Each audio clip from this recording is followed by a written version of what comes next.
ipinakita niya ang kanyang imbensyon. No? Mga sabon, na, alam mo yun, sabon na liquid, na refillable. Simpleng idea, gusto ko yung sinabi ng inventor kanina, hindi kailangan ng elaborate na idea.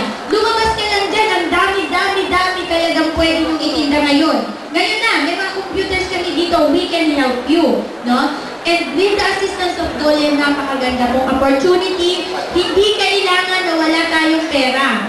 Hindi kailangan na wala tayong trabaho. Ang daming pwedeng trabaho. And it's just a matter of idea. Now, let's continue. Ituloy ka na, no? Ituloy ka na.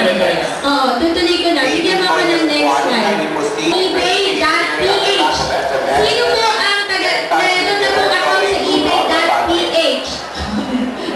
ebay.ph. Sino may account ng ebay.ph dito? Dahil pag may account kayo sa ebay.ph, ngayon may libre kayong t-shirt sa akin at ipapadala ng ating sponsor, SendExpress.com. Sa totoo lang. Pero kung wala, tumawag kayo o lumapit kayo isa sa mga kausap natin, yung mga naka-ebay at bibigyan kayo nila. Ngayon po, ang eBay is the largest online selling site worldwide. Okay? Ang magandang balita, pag Pilipino kayo, merong free na venue para makapagtinda using eBay. Next slide. Using eBay. Okay? eBay started actually Labor Day of the United States, no? 1995. It's the same today, Labor Day, no? And then it's the same. I connected that, no? And it is by a person named here. He's a technologist, auction website. Okay? And then there are millions of people right now selling on eBay. Hindi kailangan na matanda, hindi kailangan bata, hindi kailangan may anak, hindi kailangan magkano kailangan ko para makapagsimula ng negosyo. Diba? Madaling magkaroon ng idea, ay gusto ko mag-negosyo, pero in reality, capital is one of the issue o yung totoong dapat natin bigyan ng pansin. At depende sa mga kategory ng eBay, no? At depende sa mga produkto. When I say category, it means product, no? At pwede kayong magsimula ng 500. Kaya niyo yan? 500 pesos, kaya niyo magsimula hanggang 1,000. Bakit ko nasabi yan? Lumabas lang kayo dyan ngayon eh. Kumausap kayo ng mga tao dyan sa labas na gusto ninyo ititinda ko mga chinelas, mga bangles ninyo, at saka mga dalig ninyo. Yung inventor dito kanina, you can help that person, di ba? And walang kapital. Tutulungan nyo lang silang ilagay ang produkto nila on eBay. Siguro nagsahe kayo, nagparty kayo, kumain kayo ng konti, 500 pesos. Meron na kayong posibleng produkto.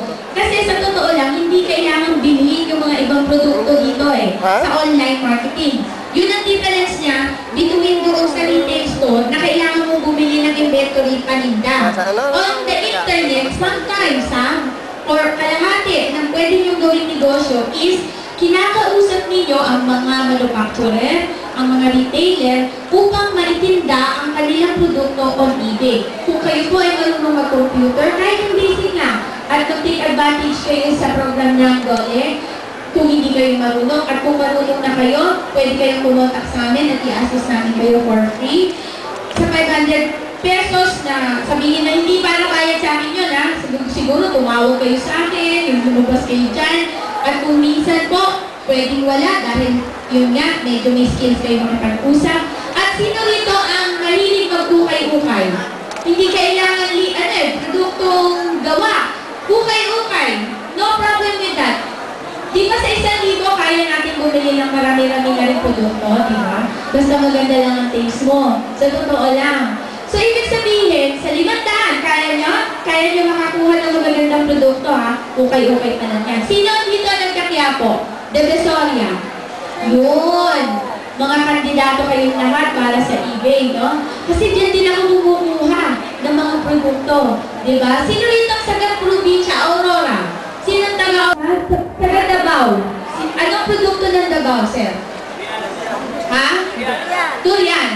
Kung kaya mong padala sa Amerika yan, nang hindi ka na problema kasi nananakit ang durian yan eh, pero love na love ko yan. Make yan TND, process na. Kaya natin i-export yan. At ang maganda dito kasi, hindi kailangan ng container van. Hindi kailangan ng malalaking costume, maraming mga papeles.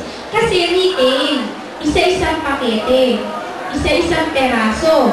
Sino rito ang may kilalang t-shirt manufacturing? Yung gumagawa ng t-shirt, gumagawa ng damit, gumagawa ng sapatos, gumagawa ng tsinelas, mga bags, shoes. These are all products that you can talk, no? Or you can talk with and you can put it online. So, ang tanong, magkano ang kailangan kong kapital? Depende sa inyo yan. Pero sa totoo lang, if you are creative enough, if you have the initiative, if you are willing, no? Sometimes, just now, after this, go out there, you can have something to start on the internet. And it doesn't need to be eBay, pwedeng iba-ibang site. No? Kahit sarili niyong site, meron. Lahat naman dito, merong tinatawag na email. Email, di ba? Even using email, just emailing people that you have this product in your house, that you can deliver, eh pwede na kayo nagsimula. Sa totoo lang, it's so easy right now. No? Salamat sa Diyos at na-invento ang information technology. Katulad kong ina, hindi ako lumalabas ng bahay, pero ang more or less, no, meron kaming staff and everybody working for us. Ang gross sales po namin, $3,000 to $6,000 a month. And sabi sa inyo, kompleto po ako. So, punta na sa category. Ito po, ang bibigyan ko po kayo ng idea. Category. Ayan, all categories. Ayan, medyo bilisan mo. Click. Categories. Pakita mo lang itong categories. Yan, yan. So, para mag-guide kayo, papakita ko yung website ng eBay. No? Bakit eBay ang sinasabi ko? Kasi po, 10 taon na po ako nag-eBay. At worldwide, domestic, and Metro Manila po ang bentahan. Yun sila, ma'am, sir, namimigay ng lahat po ng category ilabas.